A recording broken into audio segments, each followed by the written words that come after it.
What's poppin', guys? Welcome back to Sam Talk Sports.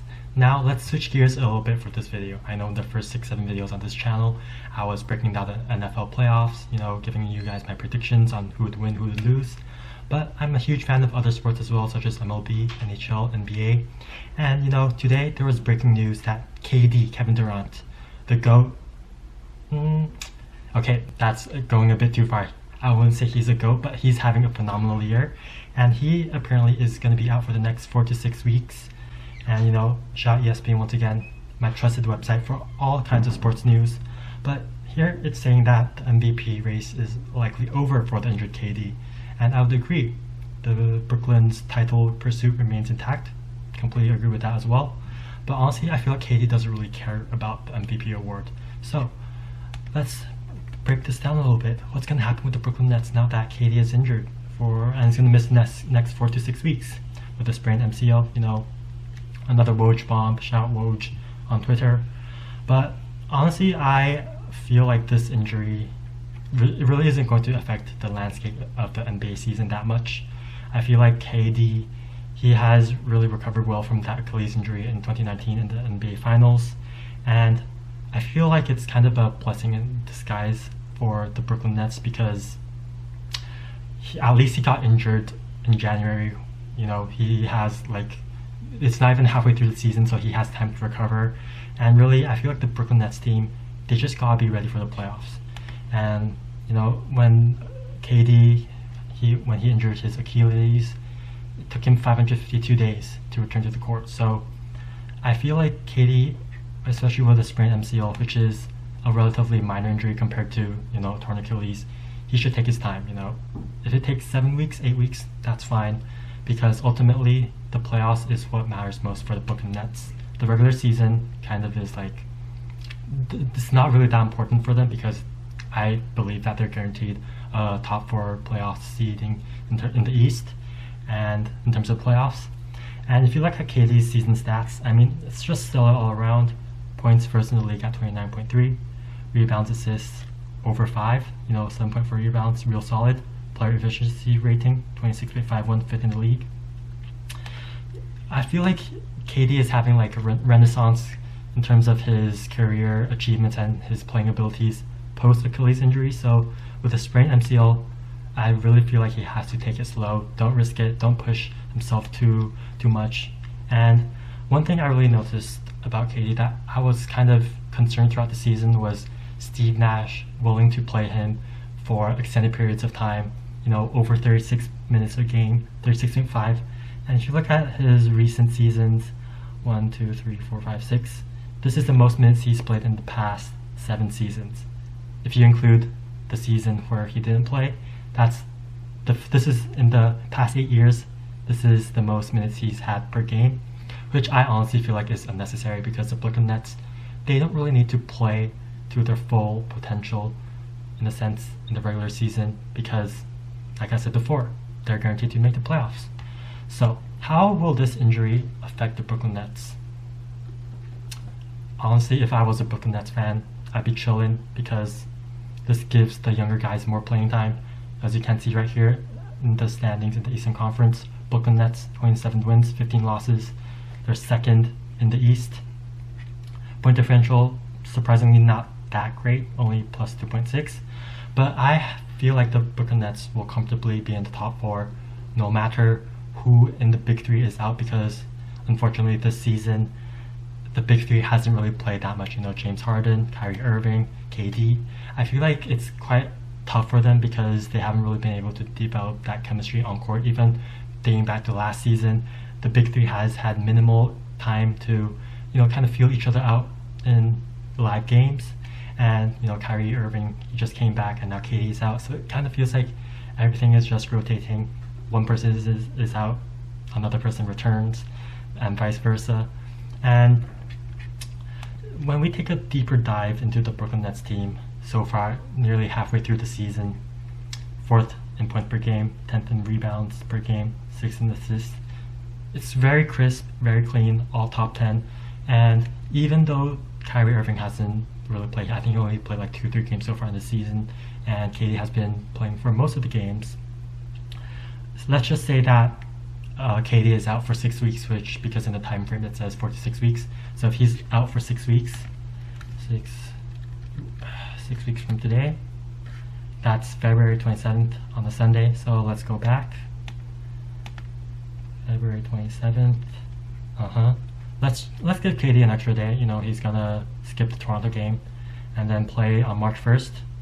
So that's gonna be what 20 games left in the season for KD if he returns after 6 weeks. Plenty of time. What I really feel like is crucial for the Brooklyn Nets, as we take a look at the player stats, is for the big three to play at least 5, ideally 10 games together in the regular season, you know, to kind of get into a flow of things.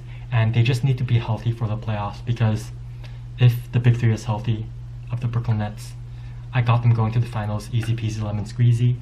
If not, that's going to be tough. I'll cover that a little bit more after, you know, we take a deeper dive into the player stats. As you can see, the big three, even though Kyrie Irving has only played 3 games, they're first, second, third in points per game. Even the player efficiency rating, surprisingly, James Harden, who I feel like is having an off year, is doing quite solid at 22.14. And let's look at the games played for this team. Patty Mills has been a huge addition for this team. I think it was like a 2-year, $12 million contract. He's been playing phenomenal. His 3-point shots has been falling. He's playing 3 minutes a game at 13.4 points per game. Phenomenal addition. DeAndre Bembry, I remember him playing on the Raptors. You know, he was a really solid bench player for them. And you got other guys, you know, chipping in. Javon Carter, Blake Griffin, Bruce Brown, another player who I felt like should have gotten more money in free agency, but he chose to return to the Brooklyn Nets to chase a ring. So, you know, respect to him for wanting a ring early on in his career over money.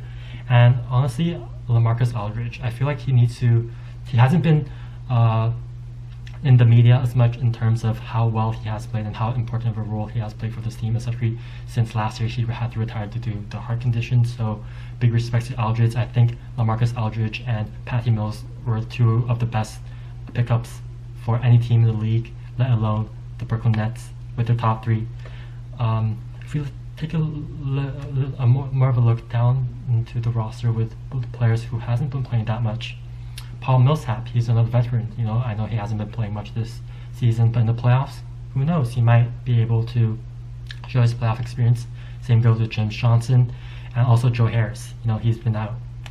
When he returns, let's see. Oh, what happened? Anyways, Joe Harris, he's a sharpshooter. Even Nathan Galloway, he's also solid. I know he's not on the team anymore, but if just looking at the basic stats of the players on the Brooklyn Nets, it's big three or flop, in the sense that if the big three is healthy, I feel like the Brooklyn Nets will go to the final easily. Who cares about KD's injury, man?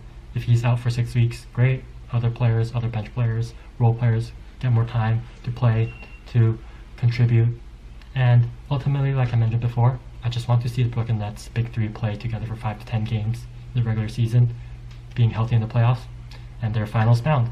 And I feel like this was quite evident last year when the Bucks played the Nets in the second round of the playoffs, where Milwaukee won that game 7, you know, where the game went to overtime. But the Nets, pretty much, had they been healthy, had they had their big three, Harden, Irving, KD, I feel like they would have won the championship last year. You know, in game 1, we saw KD dominate. Kyrie Irving and James Harden only played 1 minute. So you could take into the factor that the Nets won game 1 with a big 2.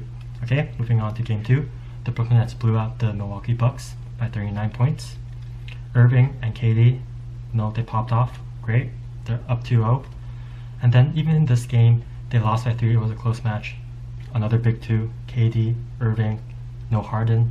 Game 4, the Nets lost again. KD, Irving, no Harden. Another big 2 situation. And even in game 5, when the Brooklyn Nets won by 6, who did they have on the team? KD, Harden, Irving's gone. Big 2. Game 6, the Bucks won. KD, Harden, big 2. And then the final game, the Bucks in that super close overtime game. KD with 48 banging points. Harden, another big 2 situation.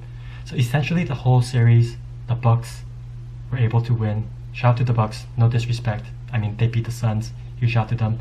But the Nets played with their big two essentially for every single game in the series, yet they still got it to a game 7 down to one shot, one miss, and they would have moved on.